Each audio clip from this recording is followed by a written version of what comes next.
नमस्कार, good morning. आप लोग थोड़ा सा इंटरेस्ट लें और चीज़ों को पूछें, चीज़ों को सॉल्व करें। आप कर नहीं रहे हैं, आप लोग थोड़ा ध्यान दीजिए प्लीज़, रिक्वेस्ट है, जिससे कि और अच्छा और बेहतर हम आपको पढ़ा सकें। यदि आपके डाउट आते रहेंगे तो हमको और ज़्यादा अच्छा लगेगा और ज़्यादा से ज़्यादा डाउट क्लियर करते रहेंगे। तो कृपया प्लीज़ पढ़ते रहें और अपने डाउट पूछते रहें, ठीक है। आज हम पढ़ेंगे फंडामेंटल ऑफ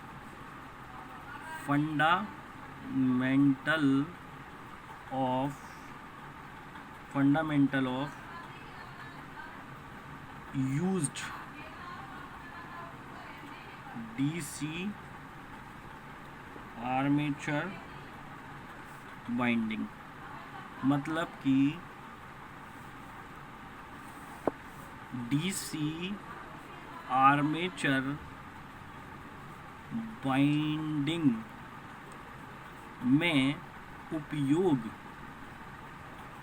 किए जाने वाले मौलिक शब्द, ये आज हम इसके बारे में जानेंगे कि कैसे कौन से शब्द कहते हैं। पहला बोला जाता है, ये बाइंडिंग की बात कर रहे हैं, आर्मेचर डीसी आर्मेचर बाइंडिंग की बात कर रहे हैं। इसमें जो शब्द इस्तेमाल होते हैं उसकी बात है। कॉइल या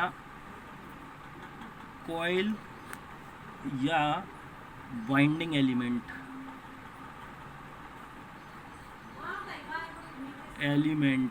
बाइंडिंग या कॉइल एलिमेंट किसे कहते हैं? हिंदी और अंग्रेजी में सेम है। कॉइल या बाइंडिंग एलिमेंट किसे कहते हैं? तो कहते हैं दो एक्टिव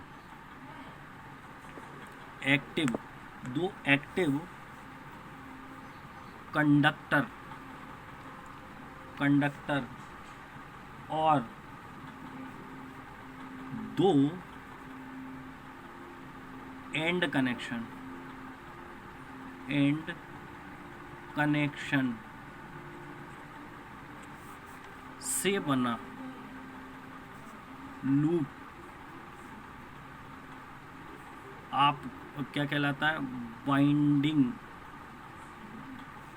एलिमेंट कहलाता है। बाइंडिंग एलिमेंट कहलाता है। जैसा हमने बाइंडिंग में पढ़ा था कि ये हमारा एक बाइंडिंग का लूप ले लेते हैं, ये लूप ले लिया, ये बाइंडिंग ले ली, बाइंडिंग का एक लूप ले लिया, ये एंड सिरे, इसको बोलते हैं एंड सिरा। ये यहाँ से यहाँ तक क्या होता है? एक्टिव सिरा या एक्टिव पॉइंट, ठीक है। और ये क्या होता है? इनएक्टिव सिरा, ठीक है। तो इसमें जो डेफिनेशन है, दो एक्टिव कंडक्टर, तो ये एक कंडक्टर और ये दूसरा, ये एक्टिव कंडक्टर, और एक्टिव कंडक्टर में फ्रंट और एंड, दो फ्रंट और एंड से बना लूप आपका क्या कहलाएगा? कॉइल या बाइंडिंग एलिमेंट कहलाएगा, ठीक है। अब दूसरी डेफिनेशन है एक्टिव कॉइल। एक्टिव कॉइल किसे कहते हैं? कॉइल वह भाग जो आर्मेचर के स्लॉटों की कोर में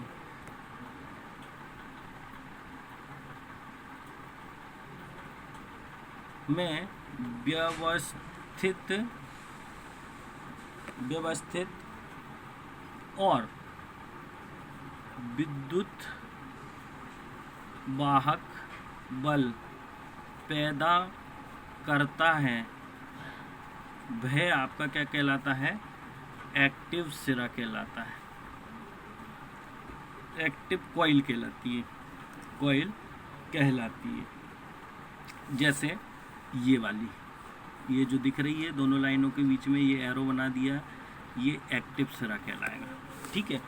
इनएक्टिव सिरा इनएक्टिव साइड कौन सी हो जाएगी इनएक्टिव की? कॉइल का वह भाग जो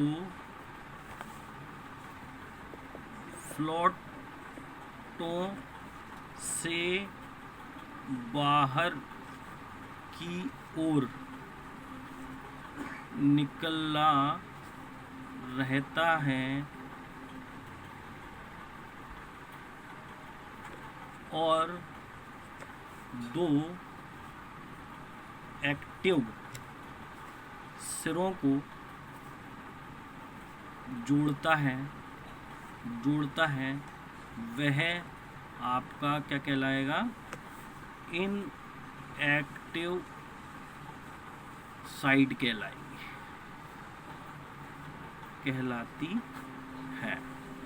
ठीक है, नेक्स्ट है, अब इसमें दो टाइप होते हैं, इनएक्टिव सिरे के दो टाइप होते हैं। पहला होता है फ्रंट एंड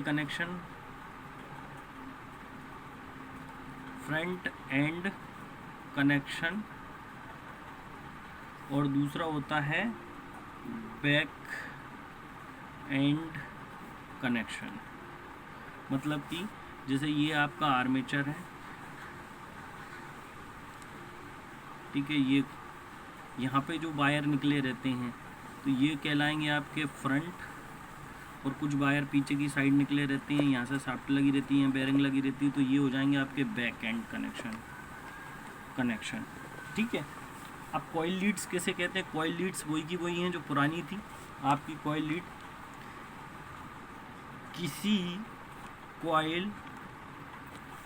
किसी कॉइल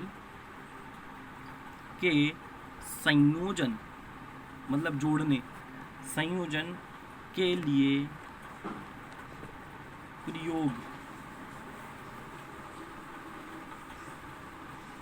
प्रयोग किए जाने वाले तार या कंडक्टर को हम क्या कह लेते हैं? मेन लीड्स कहते हैं। ठीक है, अब इसमें नेक्स्ट है पोल पिच। पोल पिच को हमने बताया था बाय पी से डिनोट करते हैं। दो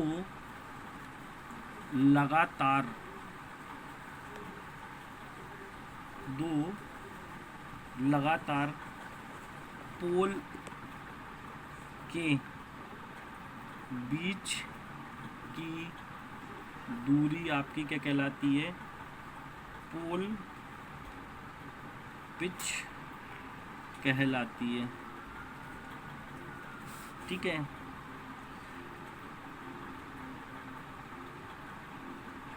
जिसे आर्मेचर स्लॉट या आर्मेचर चालक की संख्या के रूप में दर्शाते हैं।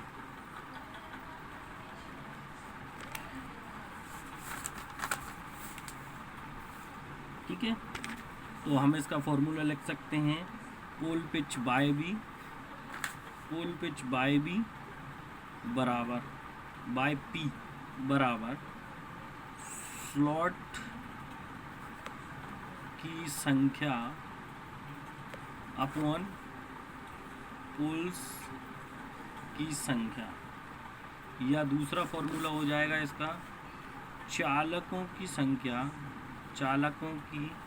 संख्या बटे पोल की संख्या।